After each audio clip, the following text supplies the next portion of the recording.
प्रेक्षकांनो, छोट्या बयोची मोठी स्वप्न या मालिकेचा 31 ऑगस्टचा भाग तुम्ही बघत आहात। सुरुवातीला आपण बघतोय विशाल आणि बयो दोघेही अजून एकमेकांना सापडलेले नाहीयेत।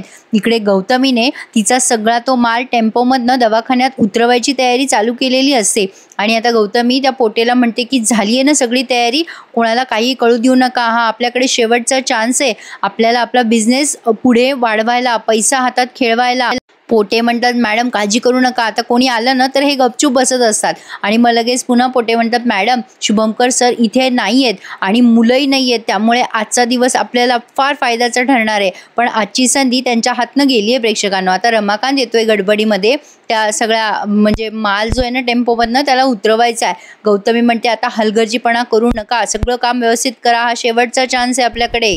तर इकडे इराने तिथे कॅम्पच्या बाजूला येऊन अशी तयारी केली आहे विशालला प्रपोज करण्याची। खरं तर प्रेक्षकांनो, इराने पुन्हा विशालला प्रपोज करणं यात काही तथ्यच नाहीये। विशालने तिला स्पष्टपणे नकार दिलेला आहे पहिल्यांदाच आणि पुन्हा विशालला प्रपोज करणं म्हणजे निव्वळ एक मूर्खपणाच आहे। ही हेतल मात्र तिला खूप हवा देते, म्हणजे प्रोत्साहित करते की तू आता असं कर तसं प्रपोज कर आणि बरंच काही। आता ही इरा म्हणते अगं आधी आपल्याला कॅम्पवर जावं लागेल, ती जबाबदारी जास्ती महत्वाची आहे। हेतल म्हणत असते अगं ही पण महत्वाची आहे ना जबाबदारी। आता तेवढ्यात आरव येतो इराला बघण्यासाठी तिथे। आता इरा घाबरते, इराला वाटतं आरवनी ही तयारी बघितली नाही पाहिजे। आता या दोघी रस्त्यात पुढे जाऊन लगेच त्याला अडवतात आणि आरव म्हणतो बयोला बघितलंयस का ग इरा? इरा म्हणते ती काय लहान आहे का, येईल तिची, ती गेली असेल कुठेतरी। आता हा आरव म्हणतो एवढी का हायपर होतेस तू? अगं विशाल सर पण दिसत नाहीये दुपारपासून, म्हणून मी तुला विचारायला आलो की तुला दिसले का ते दोघे जण। आता मात्र इराचे इंडिकेटर लगेच लागतात आणि ती विचार करते अरे देवा, बयो आणि विशाल सोबत तर नसतील ना, ही माझ्या विशालची पाठ कधी सोडणार आहे कोणास ठाऊक। पण पुन्हा एकदा खात्री करून घेते आणि आरवला विचारते बयो पण नाहीये, ती विशाल सरांसोबत गेली होती का? आता ही वैभवी येते आणि ती सांगते अगं नाही, मगाशी ना म्हणजे आपल्या कॅम्पमधला तो मुलगा सांगत होता की त्या दोघांना गावाच्या त्या खालच्या अंगाला बघितलं सगळ्यांनी, म्हणजे त्या तिकडच्या साईडनं गेलेत पण अजून आलेच नाहीत ग केव्हाचे। बयो पण गेली विशाल सरांना शोधायला। आता मात्र इरा संतापते आणि म्हणते नाही नाही, आता मला जावंच लागेल विशालला शोधायला। आता आरवला ती म्हणते मी जाते आणि त्या दोघांना शोधून आणते। आरव म्हणतो नाही अगं इरा तू थांब, तू कॅम्पची लीडर आहेस, तू जाऊ नकोस, मी आहे ना, मी आणतो ना शोधून त्यांना। मग आता लगेच इरा म्हणते मी लीडर आहे ना कॅम्पची, हा माझा डिसिजन आहे, मी त्यांना शोधणार म्हणजे शोधणार, झालं। इरा लगेच तडक निघून जाते। आरव वैभवीला सांगतो की तू कॅम्पकडे लक्ष दे, मी आलोच, इराच्या सोबत जातो आम्ही। आता हेतल पण गेली आहे इराच्या मागे मागे। बयो आता विशालला आवाज देत असते विशाल सर कुठे आहात तुम्ही? तेवढ्यात आता विशाल जोरात ओरडतो कोणी आहे का? आणि बयोच्या कानावर त्याचे हे शब्द पडतात आणि फायनली दोघे एकमेकांच्या समोर येतात आणि भेटतात एकमेकांना। खूप आनंद होतो त्यांना भेटून, म्हणजे एकमेकांना बघून। फायनली विशाल सापडलाय बयोला।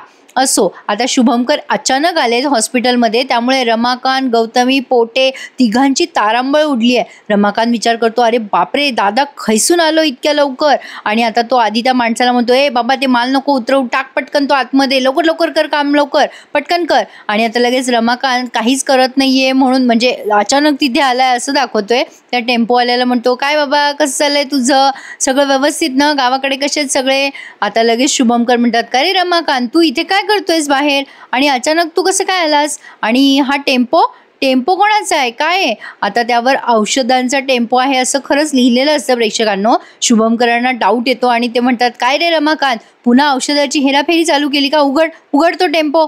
आता रमाकांत म्हणतो अरे बाबा दादा मला काहीच माहिती नाही हा टेम्पो कोणाचा आहे काय आहे, मी आपलं सहज आलो होतो रे बाहेर आणि मला हा टेम्पो दिसला म्हणून या टेम्पोवाल्याशी बोलत होतो मी। अरे खरंच सांगतो रे मी दादा, मला काहीच माहिती नाहीये रे यातलं। आता पोटेंनी पण लांबून शुभंकरांना बघितलंय आणि आता पोटे विचार करतोय बापरे आता यांना जर का काही कळलं तर माझी नोकरी जाणार। पण आता हे शुभंकर इकडे तिकडे बघायला लागतात। पोटे सर म्हणतात अरे वा सर तुम्ही आलात, अचानक कसं काय आलात? मग आता हे शुभंकर म्हणतात काम संपलं आणि आलो का, काय झालं? मग पोटे म्हणतात नाही ते कुन्नूर सर आहेत ना, ते तुम्हाला मगासपासून शोधत होते, मला वाटलं तुम्ही नाही आहात हॉस्पिटलमध्ये, तुम्ही त्यांना भेटलात लवकर तर बरं होईल। शुभंकर म्हणतात बरं ठीक आहे आलोच मी। आणि आता रमाकांतला पुन्हा विचारतात जाता जाता रमाकांत तू खरं बोलतोयस आणि काय रे तू तर आजारी होतास ना? आजारी होता तरी पण कसं काय आलास तू आज? सकाळी तर तुझी तब्येत बरी नव्हती। आता रमाकांत म्हणतो, हो अरे दादा मी आजारीच होतो, पण काय झालं ना, सुमन मला म्हणली की जा, असे घरी बसू नका, खाडा करू नका नोकरीमध्ये, आणि मला पण गरज आहे ना रे दादा नोकरीची. मग काय ना, आजारी वगैरे असलं म्हणून काय झालं, बरं वाटत होतं रे मला, म्हणून मग मी निघून आलो ऑफिसवर, सॉरी कामाला. मग आता शुभमकर म्हणतात, ठीक आहे बरं झालं तू आलास, बरं वाटलं मला, मला पण आज गरजच होती एक कोणाची तरी, आणि मुलं पण नाही आहेत ना आज, ठीक आहे मी तुला बोलवतो तेव्हा ये हां आतमध्ये. रमाकांत ठीक आहे असं म्हणतो, आणि आता पोटेला म्हणतो काहीतरी करा आणि हा टेम्पो लपवून टाका आता. असो, आता रमाकांत निघून गेलाय आतमध्ये या शुभमकरांच्या मागे मागे. पण आता बघतोय आपण प्रेक्षकांनो, इकडे इरा, आरव, हेतल तिघेही जण पाहून पाहून दमून गेलेत बयोला आणि विशालला. त्यांनी गावकऱ्यांना पण विचारलंय की तुम्हाला कुठे दिसलेत का हे दोघं जण. आता तो माणूस म्हणतो, नाही बाबा आम्हाला काही दिसले नाही, पण ते जर इकडे जंगलाच्या रस्त्याने गेले असतील ना तर काही ते वाचत नाहीत आणि परत येत पण नाही. हेतल खूप घाबरते आणि म्हणते, बापरे आता आपण नको शोधूयात त्यांना, आम्हाला जंगलात जायची भीती वाटते. आरव म्हणतो, असं कसं चालेल, चला शोधूयात. आता गौतमी बघा रमाकांतची वाट बघत असते, तेवढ्या शुभमकर तिच्या पाठीवर मागून थाप मारतात आणि म्हणतात, गौतमी काय ग, काय करतेस इकडे. आता ही गौतमी म्हणते, बापरे शुभू तू इथे. शुभमकर म्हणतात, अगं हो, असं का विचारताय सगळेजण मला, मग अशी पोटेने विचारलं, रमाकांतने पण विचारलं, तूही विचारतीयस. आता दवाखान्यातच येईल ना मी माझं काम संपल्यावर, अजून कुठे माझे म्हणजे टायमिंग संपलंय. आता लगेच इथे मागे रमाकांत पण उभा आहे. आता ही गौतमी म्हणते, अरे नाही तू अचानक आलास ना म्हणून सहज विचारलं. आता शुभमकर म्हणतात, अगं हो माझं काम संपलं आणि आलो, पण खरं सांगू का तुला गौतमी, मला खूप छान वाटते आज. बघ ना माझा भाऊ सिरियसली काम करतोय, म्हणजे आजारी असून सुद्धा तो ऑफिसला आलाय, खरंच खूप छान वाटलं मला. रमाकांत तू जरा आत ये हं, मला तुझ्या मदतीची गरज लागेल. गौतमी म्हणते, हो ना, कामाचं खूपच मनावर घेतलंय भाऊजींनी. आता शुभमकर म्हणतात, रमाकांत तुझं काम झालं असेल तर ये बरं, मला जरा मदत कर. रमाकांत म्हणतो, हो दादा तू हो पुढे, मी आलोच. आता गौतमी लगेच शुभमकर गेल्यानंतर रमाकांतला विचारपूस करते, काय झालं टेम्पोचं, तुम्ही नीट केलं की नाही काम, शुभूला काही कळलं नाही ना. रमाकांत म्हणतो, वहिनीनू बरं झालं दादाने बघितलं नाही, ते सगळा माल उतरवायच्या आतच मी पुन्हा आतमध्ये टाकून द्यायला लावला त्याला. गौतमी म्हणते, ते एक फार मोठं काम केलं तुम्ही, बरं झालं.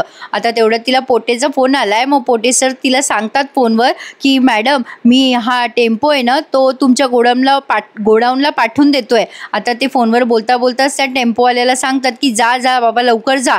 गौतमी म्हणते, बरं ठीक आहे, चांगलं केलं तुम्ही. पोटे म्हणतात, मॅडम काही रिस्क नको आहे आपल्याला. गौतमी म्हणते, ठीक आहे पोटे, बरं केलं तुम्ही, आपण नंतर बोलूयात. गौतमीला फार हायसं वाटतंय, म्हणजे तिचा माल जागेवर जरी नसेल गेला तरी पण शुभमकरांपासून लपलाय ना तेवढंच तिच्यासाठी फार आहे. आता ती रमाकांतला वैतागून म्हणते, बघितलं ना भाऊजी, हा एक चान्स होता हातात, तोही निघून गेला आपल्या हातातून चान्स, बसा आता बोंबलत. आणि आता रमाकांत आणि ती दोघं एकमेकांकडे बघतात. आजचा भाग खूपच मोठा दाखवला त्यांनी प्रेक्षकांनो, त्यामुळे जरा वेळ झाला रेकॉर्डिंगला. आता इकडे बयो आणि विशाल एकमेकांना बघून खूप खुश होतात. बयो म्हणते, सर कुठे निघून गेला होतात, काळजी वाटत होती ना तुमची. विशाल म्हणतो, अगं मी इकडे ग्रामपंचायतीचं ऑफिस शोधायला आलो होतो, पण तू कशी काय आलीस. बयो म्हणते, तुम्ही केव्हाच आले नाहीत कॅम्पवर, त्यामुळे काळजी वाटत होती म्हणून आले मी तुम्हाला शोधायला. तो मगाशी पिवळ्या शर्टवाला सायकलवाला होता ना, त्याने मला इकडचा पत्ता दिला. आता हा विशाल म्हणतो, काय पिवळ्या शर्टवाला, म्हणजे सायकल होती ना त्याच्या हातात, तुला त्याने इकडे पाठवलं. तेव्हा ही बयो म्हणते, हो. मग विशाल म्हणतो, ॲक्च्युली मला पण त्याने इकडे पाठवलं ग, त्याने मुद्दाम तर नसेल केलं ना. बयो म्हणते, सर माहिती नाही आहे मला हे सगळं काय आहे, पण मला असं वाटतं आपण लवकरात लवकर इथून निघावं. विशाल म्हणतो, हो हो निघू आपण. बयो म्हणते, मला तर वाटते आपल्याला चकवा लागलाय. आता विशाल इकडे तिकडे बघतो आणि म्हणतो, अगं खरंच इकडे रस्ता सापडतच नाही आहे, पण मनात विचार करतो, असं तुझ्या सहवासात जर मला राहता आलं ना तर मी असे कितीतरी चकवे सहज म्हणजे पार करू शकतो, असं तो मनातल्या मनात विचार करतोय. म्हणजे या जंगलामध्ये बयो आणि तो दोघांचाही एकांत त्याला आवडायला लागलाय. असो, त्याचं प्रेमच आहे म्हणा बयोवर. आता मात्र इरा आणि आरव कंटाळून गेलेत आणि हेतल सुद्धा. आता इरा म्हणते, काय करावं यार, टेन्शन आलंय आता. हेतल म्हणते, मी तर म्हणते आता तुम्ही चला कॅम्पवर परत, मला नाही वाटत ते दोघं सापडतील, आता मी पण थकले यार चालून चालून. इरा म्हणते, नाही नाही मी टीम लीडर आहे, अशी कशी मी त्यांना सोडून जाऊ, माझं कर्तव्य आहे त्यांना शोधणं, काही झालं तरी ते दोघे जण सापडले पाहिजे. आरव म्हणतो, इरा माझं ऐकशील का, हे बघ बाबांना फोन करून सांग. इरा म्हणते, दादा वेडाच का, बाबा किती ओरडेल माझ्यावर की मी जबाबदारीने काम केलं नाही. आता ही हेतल म्हणते, अगं इरा ते दोघं जण कदाचित तिकडच्या तिकडे आपल्या हॉस्पिटलला गेले असतील तर फोन तर लावून बघ ना, क्लिअर होईल ना आपल्याला. काही काम असेल त्यांना, गेले असतील अचानक, तू फोन तर कर. आता इकडे शुभंकर आणि रमाकांत काहीतरी काम करत असतात, म्हणजे रमाकांत त्यांच्या हाताखाली काम करतोय. तेवढ्यात शुभंकर इराचा फोन रिसीव्ह करतात आणि इराला विचारतात कसा चाललाय कॅम्प, काय चाललाय. इरा म्हणते बाबा छान चाललाय कॅम्प, अगदी व्यवस्थित. अरे बाबा तिकडे बयो आणि विशाल आलेत का रे. आता हे सांगत असतं शुभंकर तिला की छान कर सगळं बेटा, तू छान करतीयस. आणि आता तिने असा प्रश्न विचारला, ते म्हणतात काय बयो आणि विशाल, अगं ते तर कॅम्पवरच असतील ना, इकडे कशाला येतील हॉस्पिटलला. आता मात्र इरा खूप घाबरते आणि त्यांना सांगून टाकते, नाही ॲक्च्युली बाबा बयो आणि विशाल आम्हाला सापडत नाही आहेत, खूप वेळ झाला अजून ते दिसतच नाही आहेत. आता असं ऐकल्यानंतर शुभंकर खूप घाबरतात. काय अगं इरा काय सांगतेस तू, कळतंय का तुला काय बोलतेस तू ते. इरा म्हणते हो बाबा आम्ही सगळीकडे शोधलं त्यांना, ते दोघे जण आम्हाला जंगलात सापडतच नाहीये. आता शुभंकर म्हणतात तू तिथेच थांब, मी येतोय लगेच. आणि असं म्हणून ते निघालेत. आणि आता इकडे प्रेक्षकांनो बयो आणि विशाल दोघेही एकमेकांशी छान गप्पा मारतच असतात. तेवढ्यात तिथे बयोला एक मोठाच्या मोठा साप दिसतोय आणि बयो खूप घाबरते. घाबरून ती अशी खाली पडतच असते. तेवढ्यात विशाल तिला सावरतो आणि दोघेही जण एकमेकांच्या डोळ्यामध्ये असे बघत राहतात आणि सारखे बघत राहतात. आणि अचानक बयो भानावर येते आणि म्हणते सर तो साप गेलाय, पण आता आपणही लवकर निघायचं का, अंधार पडेल आता. मग आता विशालही भानावर येतो आणि म्हणतो हो आपण निघूयात, पण आपण कसं निघायचं, आपण केव्हाचे एकाच ठिकाणी गोल गोल फिरतोय ना. आता बयो म्हणते माझ्याकडे एक कल्पना आहे. आता तिने खालचा एक छान टोकदार दगड घेतलाय आणि प्रत्येक झाडावरती असे मार्क्स करतीये. विशाल तिला विचारतो तू हे काय करतेस. तेव्हा बयो म्हणते आपण जरी रस्ता हरवलो ना तरी पुन्हा या झाडाकडे आल्यावर आपल्याला कळेल की आपल्याला वेगळ्या दिशेने जायचंय. आता विशाल म्हणतो काय सांगतेस, हे खरंच म्हणजे वर्क होईल का. बयो म्हणते हो का नाही होणार. आता विशाल म्हणतो तुला असं वाटतं की आपल्याला हे असं करण्यामुळे रस्ता सापडेल. बयो म्हणते हो नक्की सापडेल, रवळनाथावर विश्वास ठेवा. आणि प्रेक्षकांनो बयोच्या ह्या पॉझिटिव्हिटीवर हा भाग त्यांनी इथेच पूर्ण केला. आता पुढच्या भागात आपण बघणार आहोत की बयो आणि विशाल दोघे जण एकत्र एकांतवास भोगत आहेत आणि तिथे विशालने तिला फायनली प्रपोज केले की मी माझा शोधत इथवर आलोय, पण मला आता असंच तुझ्यासोबत हरवून जायचंय, माझ्याशी लग्न करशील का ग सरस्वती, असं त्याने तिला इतकं छान प्रपोज केलंय. पण इरा तिथे येते आणि जोरात ओरडते विशाल. त्यामुळे बयोने होकार दिलाय असं दिसत नाहीये प्रेक्षकांनो. बयोची खरी विलन तर इराच आहे ना, तिने कधी बयोचा संसार सुखाचा होऊ देईल का, ती शक्यच नाहीये. तर प्रेक्षकांनो असा होता आजचा भाग. आवडल्यास नक्की लाईक करा, शेअर करा आणि आपलं चॅनल सबस्क्राईब करायला विसरू नका. आणि सोमवारी भेटूयात नवीन रिव्ह्यू सहित. तोपर्यंत till then bye, take care, good night, धन्यवाद.